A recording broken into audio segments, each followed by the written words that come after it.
Aboy. Anong klaseng isda? Anong isda yan? Kagtong. Kagtong? Lapu-lapo. Family lang. Lapu-lapo rin talaga siya. Yan ang kagtong. Kagtong pala. Yan pala siya nasabing kagtong. Pag Siya, nagkuhan na ng Aray ko. Oh my God. Yan pala yung kagtong na sinasabi pag maliit pa. So meaning to say, ito lumalaki talaga to. kurang pa na ng Ha? Hanggang lumalaki siya ng gano'ng kalaki? Palitan. 1 meter? Ha? Kahit hanggang ilan yan, hanggat Nag-abot 30 kilos. kahit hanggang ilan, hanggat kaya ng sarili niya. Talaga? Ano mo yung Kumakain na to ng paglaki na. sa ano, barko? Lumalaki na to pala. Pag ito yung nakakatakot pala, pwede kang sakmalin. Buhay Hindi pa naman ba? siya nasasakmal, nagihigop lang yan. Yan? Nagihigop. Oh my God, parang buhay Nagihigop pa? yan. Wala na. Oh, tingnan natin yung Sa bunga nga. harapan ka na nahigop kaya masasama ka niya. Ah, kasi parang umaano siya, nag-inhale. Wala, buhay pa. Matarim na ng kwan. Kaya nga, tingnan mo naman yung bunga nga, nakakatakot pala to pag malaki. Gudtong pala yan. Ito is panther. Iba rin to. Ha? Green grouper. Ano niya? Ka-family niya rin. Kabarangay niya yan. Lapu-lapu. Ito, nangangain ba to? Hindi. Nangangagat. Green grouper. Ayan niya. Green grouper. Ito yung nakakatakot pala. Ito pala yung kagtong na sinasabi. Sa barko yan, meron yan. Yung kagtong. Naila ni nung Dukay sa ano?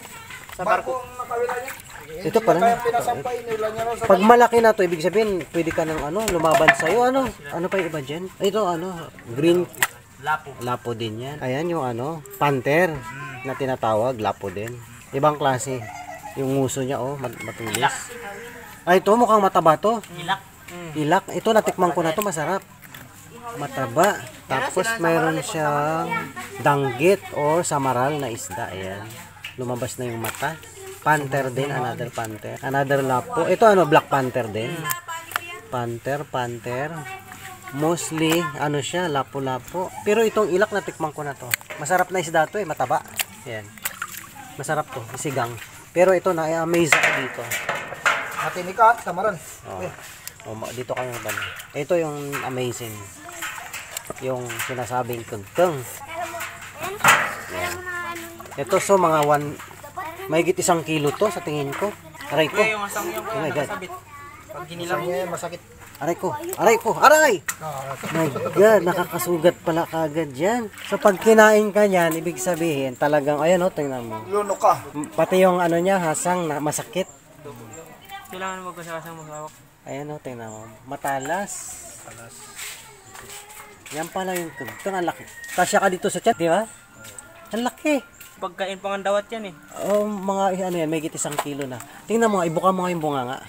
Yung kamao mo, kasya na dyan. Uy, pa, kagatan to. Patay na. Tama, 1 inches. Hala.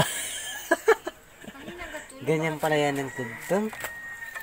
Saan siya tinamaan? Bakit parang punit yan dyan? Diyan siya tinaman. Yan. Tsaka yan.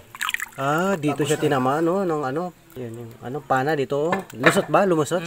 Lusot sa kabila. Ang lakas, malaking yung pana eh. Tayo 5 guma. Yung kagtong ba, mayroon din ibang kulay o isang kulay lang? Mayroon pa yung itim yata. May itim. May itim din? Dilaw sa buntot.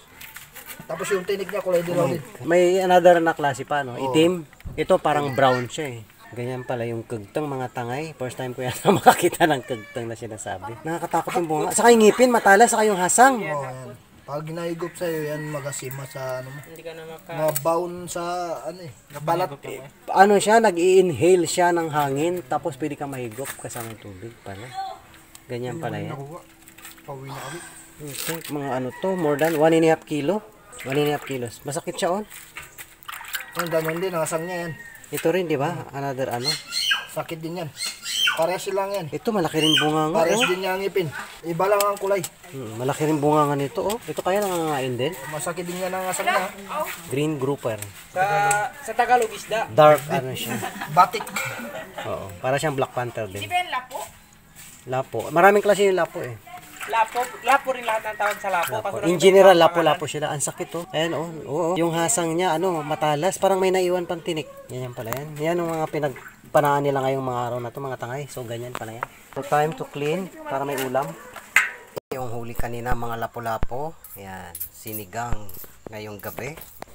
So, malalaki. Masarap to. Ayan. Hinaluan siya ng pang-asim na sipuna. Umangga. Ito to. Ay, ito ano. Ito yung ano, yung samaral ano. Samaral. Tapos ito yung mga lapo-lapo. Wow, masarap to mga tangay. Dinner namin ni Jeff for tonight. Yan. So yan oh. So masarap. Muusok pa. Nausok ka na yung ano. Yan. O di ba? Oo, kain tayo mga tangay.